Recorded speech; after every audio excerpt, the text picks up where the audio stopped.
안녕하세요. 서울 S치과 최승원 원장입니다. 지난 시간에 치주염이 무엇인지, 그리고 치주염의 원인은 어떤 게 있는지, 그리고 치주염을 악화시킬 수 있는 위험 요소에는 어떤 것들이 있는지에 대해서 간단히 말씀을 드렸었습니다.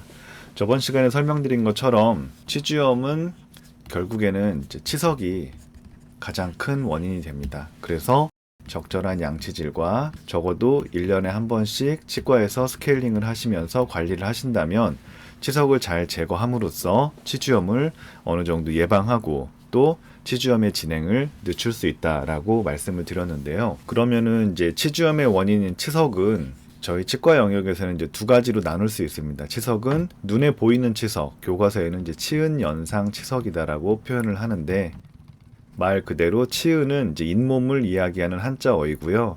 치은연은 잇몸의 이 경계 부부, 이거를 이제 치은연이라고 표현을 합니다. 그래서 치은연상, 치은연보다 잇몸의 경계보다 위쪽에 눈으로 보이는 치석이 있겠고, 그럼 두 번째는 똑같이 치은연하 치석이 있겠죠. 잇몸의 이 경계 부위 밑에 있는 거기 때문에 실제 육안으로는 보이지 않습니다. 문제는 치은연상 치석은 사진에서 보시는 것처럼 약간 황토색, 그리고 좀 무릅니다. 손으로 기구를 이용해서 긁었을 때 잘 떨어지는 편이고요. 이제 이게 계속 관리가 안 되고 쌓이면 점점점 균들이 잇몸 속에 내려가고 여기서 또 치석이 더 진행되게 되는데, 이 치은연화 치석은 색깔이 검은색이고요. 치아 표면에 딱 달라붙어서 쉽게 떨어지지가 않습니다. 잘 떨어지지가 않아요.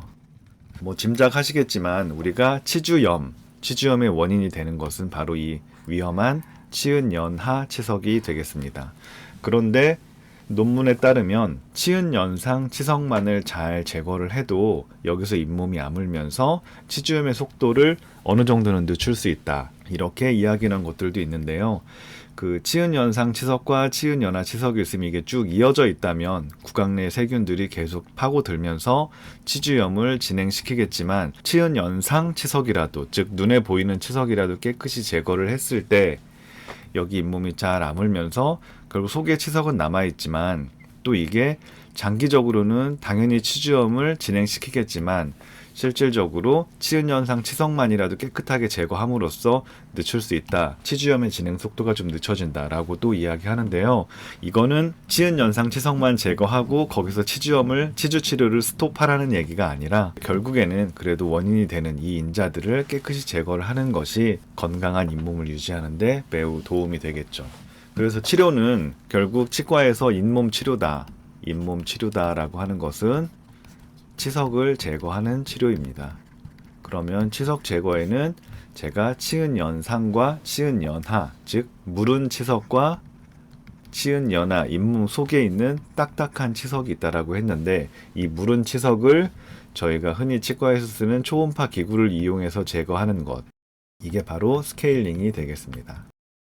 치은연하 치석, 이 딱딱한 치석은 쉽게 떨어지지도 않을 뿐더러 초음파 기구가 잇몸 속에 파고들기가 좀 어렵습니다. 그래서 이런 경우는 국소 마취를 하고 수기구를 이용해서, 손을 이용해서 딱딱 떼내는 식으로 떼어내고 표면을 매끈하게 다듬는 식으로 치은연하 치석을 제거하게 되는데, 결국 이런 과정을 통해서 이제 치은연상 치석과 치은연하 치석을 제거하는 것이 통상적으로 치과에서 진행하는 잇몸 치료가 되겠습니다. 치주염이 이제 어느 정도 진행되느냐에 따라서 되게 중요한 요소가 치주낭이라는 단어가 있는데요. 이 치주낭이라는 거는 잇몸이 있으면 치아와 잇몸 사이 경계부가 있잖아요. 겉으로 보기에는 잇몸이 딱 붙은 것처럼 보이지만 실제로 이 한참 밑에 이제 뼈가 이렇게 있을 거예요. 뼈가 있는데 뼈하고 잇몸 사이에는 치아면에 살짝 얹혀져 있는 거지 딱 붙어 있는 건 아닙니다. 그래서 이곳으로 기구를 넣어보면 쏙 들어가면서 바람을 불면 잇몸이 살짝 벌어지면서 여기 틈이 있는데, 이 틈의 깊이를 저희가 치주낭의 깊이라고 표현을 하게 됩니다. 정상적으로는 3mm 정도 이내의 치주낭은 건강하다라고 인정을 하고 있고요. 3mm가 넘어가는 치주낭, 즉 이게 뼈가 녹거나 염증이 생기거나 했겠죠.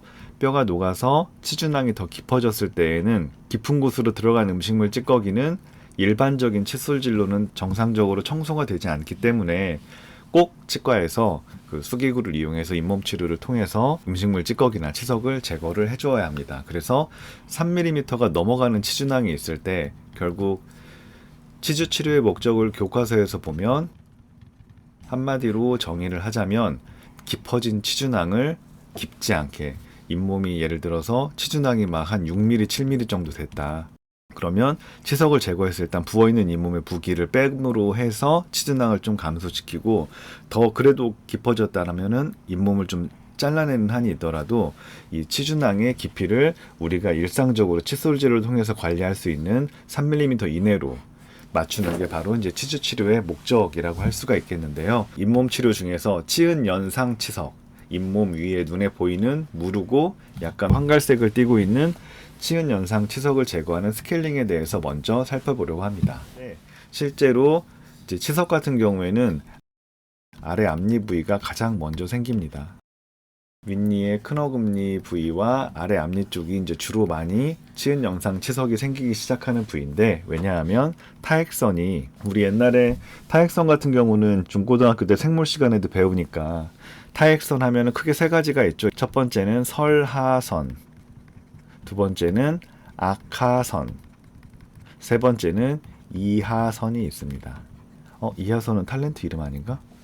하여간 설하선은 이 설이 혀 설자여서 혀 밑에 타액선에 존재하고 타액선 관을 통해서 뽕 입안으로 나오는 구멍이 있을 거잖아요. 그 설하선의 개구부가, 설하선이 뿅 나오는 데가 아래 앞니 안쪽에 있어요. 그래서 침이 많이 나오고 이런 부위라서 유독 여기에 치석이 많이 쌓이는 경우가 많고요. 악하선은 패스하고 이하선은 귀 밑에 있는 타액선인데, 이하선이 뽕 나오는 개구부가 위 어금니 뺨 쪽으로 있습니다. 윗니 뺨 쪽에 보시면 볼록하고 뭐가 튀어나온 게 있는데 그게 이제 이하선의 개구부인데요. 타액선이 나오는 부위에 유독 치석이 잘 생기는 경향이 있는데, 어쨌거나 지금 보시면 아래 앞니 쪽에 치석이 있어요. 그래서 치과에서 쓰는 초음파 기구를 이용해서 치석을 깨끗이 떼어냈습니다. 치석을 떼어내놓고 보니까 뿌리가 이제 이렇게 드러나 있고, 보시는 것처럼 잇몸이 염증 때문에 빨갛게 부어있는 걸 볼 수가 있죠.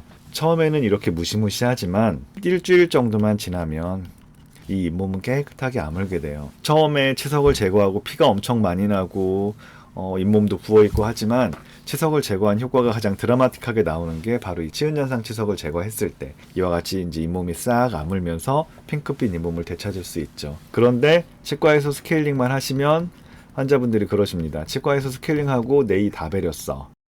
치과 의사로서 일을 하면서 되게 많이 듣는 말이에요. 스케일링 안 하려고 했는데 스케일링 했더니 네일을 다 베려 먹었어 라고 어머님, 아버님들이 치과에서 하소연을 하시는데, 좀 전 사진 보시면 치석이 여기를 다 덮고 있었잖아요. 뿌리도 다 덮고 있었고, 어떻게 보면 치석이 한 겹 옷을 입은 것처럼 치아를 막 감싸고 있었는데, 그걸 다 떼어내니까 한겨울에 패딩을 쏙 벗은 것처럼 다 드러났어요. 그러니까 얘네들이 뿌리가 한동안 얼마나 시리겠어요. 그리고 혀를 댔을 때 치석이 다 밋밋하게 싸고 있으니까 매끈매끈 했었는데, 스케일링 했더니 갑자기 혀를 대니까 뭐가 뽕뽕뽕 뚫려 있어요. 그렇다고 해서 치석을 놔둘 수는 없잖아요. 치석을 제거하고 잇몸이 아물고, 치석으로 인해서 잇몸이 내려갔다면 또 거기에 맞춰서 치간치수 쓰면서 더 나빠지지 않게 유지하는 게 관건이겠고요. 초음파 기구를 이용해서 스케일링을 하는데 막 시려서 초음파 기구로 치아를 다 깎아냈다라고 생각하시는데, 생각만큼 그 스케일링을 통해서 치아를 손상시키는 경우는 잘 없고, 또 가급적이면 요즘에는 환자분들이 많이 싫어하시고 하시니까 초음파 스케일러도 굉장히 파워를 낮춰서 진행을 하고 있거든요. 스케일링 하고선 이와 같이 뻥 뚫려서 시리고 뻥 뚫려서 혀가 쑥쑥 들어가고 불편하게 느껴지시는 거지, 실질적으로 그 잇몸 건강을 해치는 건 아니니까 두려워하지 마시고 1년에 한 번 꼭 치과에 가셔서 스케일링을 받으시기를 꼭 권해드립니다. 이건 다른 케이스인데요. 여기도 보시는 것처럼 전보다는 치석이 다 감싸진 않았는데, 보시면 노랗게 이런데 치석이 다 붙어있는 걸 볼 수가 있죠. 치석이 있으면 원래는 한 요 정도 이렇게 물 빠진 듯한 색깔을 띠고 있는 게 건강한 잇몸인데, 치석이 면한 잇몸은 좀 빨갛게 부어있는 것을 볼 수가 있습니다. 그래서 치석을 깨끗이 제거하고 청소를 해준다면 여기도 마찬가지로 잇몸을 깨끗이 아물겠죠. 치석을 다 제거하고 난 이후에요. 보시면 치은 연에 여기에 골 따라서 접혀있던 치석은 깨끗이 제거가 되었고 치석이 많이 덮여있던 부위는 빨갛게 피도 맺혀있는 걸 볼 수가 있습니다. 하지만 이 잇몸은 일주일 후면 깨끗하게 치유가 된답니다. 그리고 두 번째로 스케일링은 이 노랗게 보였던 이거를 제거하는 게 목적입니다. 네, 간혹 입안에 봤을 때 이렇게 이제 착색된 부분들이 있잖아요. 되게 이제 아래 앞니가 착색된 경우는 흡연자인 경우들이 되게 많은데 이걸 깨끗이 제거해달라고 말씀하시는 분들이 자주 계세요. 이게 있으면 스케일링을 제대로 안 했다라고 생각하시는데 환자분들이 말씀하시니까 뭐 초음파 스케일러나 아니면 샌드를 치는 기구들을 이용해서 제거를 하기는 하는데 저는 개인적으로 이거는 전혀 치주염이랑은 상관이 없는 부위거든요. 노랗게 보이는 요거를 제거하는 게 목적이지 굳이 스케일링 하러 오셔가지고 이거를 제거하는 건 목적은 아닌데 환자분들은 스케일링을 했을 때 때가 다 벗겨지고 이가 하얗게 되고 그거를 기대하시는 것 같더라고요. 근데 이거를 제거하는 과정에서 여기도 미세하게 스크래치가 날 수 있고 결국 표면이 고르지 않으면 시간이 지나면서 또 금방 쌓이게 되거든요. 착색은. 이거는 원하시면 이제 제거는 하는데 스케일링의 주된 목적은 얘가 아니라 이 밑에 노란 거다. 이거를 분명히 기억하시고 치주 치료라는 게 잇몸을 치료하는 거잖아. 잇몸을 건강하게. 그럼 잇몸에 접해 있는 이런 나쁜 균 덩어리들을 제거하는 게 목적이지. 잇몸과 멀리 떨어져 있는 이런 것들은 치주염의 하등 원인이 되지 않거든요. 그러니까 그런 것들을 잘 기억하고 계셨으면 좋겠습니다. 마지막 케이스인데요. 이것도 마찬가지로 보면 아래 앞니 쪽이 많아서 유독 아래 앞니만 주로 찍는데 아래 앞니 쪽도 그렇고 다른 부위도 이제 치석이 많이 쌓이기는 하세요. 잘 닦아 주셔야 되고 이렇게 하얗게 치석이 끼어 있는 것들을 보시는 것처럼 깨끗이 떼어냈습니다. 보면 치석이 덮여있던 부위가 떨어지면서 뿌리가 이렇게 드러나는 것들 보이시죠?